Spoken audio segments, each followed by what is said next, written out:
afternoon. I'm Dr. Kathleen Davis, and I'm here to give us a bus update. We've been running buses for the past 3.5 weeks, and I'd like to circle back to the parents and give a little update as to where we are and what our status is. First and foremost, I would like to introduce Mr. Ed Gray, who is our new transportation director. Ed has been with us for many years. He has done all of the training of our current drivers and has done a phenomenal job.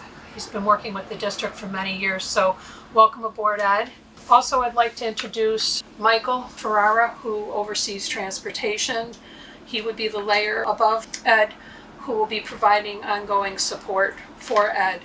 So just quickly, I want to talk a little bit about our runs. We have a hybrid model. The district runs 35 runs, ourselves, our own drivers, and then we vendor out through Durham 82 runs.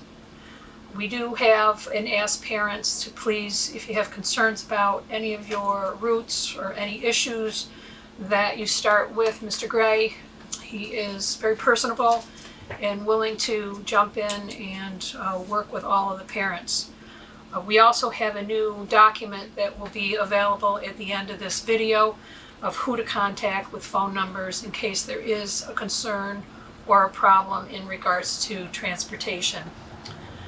We have been meeting bi-weekly with Durham, Mr. Ferrara, myself, Durham administrators. We have been meeting and we progress monitor all our routes.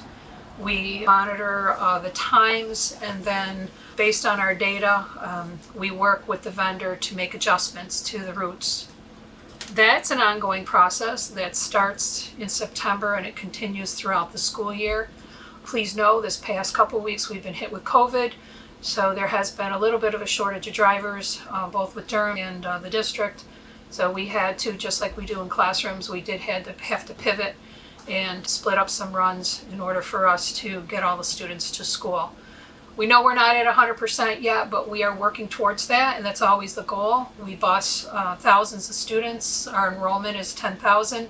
So it is quite a job and quite a task to get all our students to school. Not only to school, but to school on time, as well as to home on time.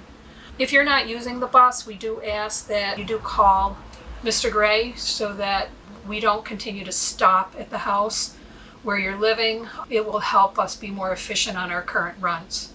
Again, I'd like to remind all the parents, if you have any kind of safety concern, please feel free to call me. I'm always in the office, and we will address your concern quickly and get back to you with a remedy. I'd like to introduce Dawn. Dawn has been with the district many years and has invaluable experience.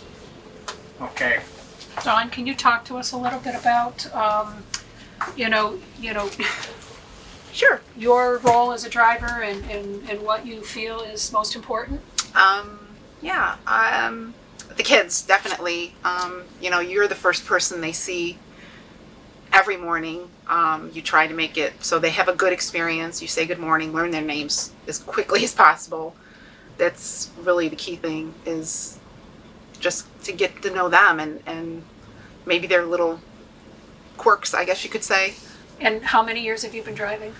21, but 16 with the district. So I do want to thank Dawn for her years of service. And I noticed on the walls here, Dawn, you've got some owls up here. They're so adorable. Could you tell us a little bit about that? Yeah, I like the kids to know exactly where they sit. It makes it easier for them. And they like seeing their names up there. It's just a little special something for them. And if a parent has a problem and the child is getting on the bus, is it okay if they mention that to you? Yes. And if it's something that I just feel that we can't deal with, my monitor and I, then I will ask them to call Ed, and I will also inform Ed what the concern is with the parent. Okay, and so after school hours, if your child is not home on time, you can call the transportation office as well as the Durham office. If you still don't get anyone to pick up, you can always call the superintendent's office. I'm usually there late and available to pick up the phone and address concerns. We are also going to be, at the end of this video, again showing a chart of who to contact with numbers on that as well. But we want to thank you for being patient, and we understand you have to get to work. on time, and our goal is to be at 100%. We're going to continue to work towards that goal and keep the lines of communication open, because the school district is here not only for the students but also for the parents. So thank you, and have a great day. Thank you.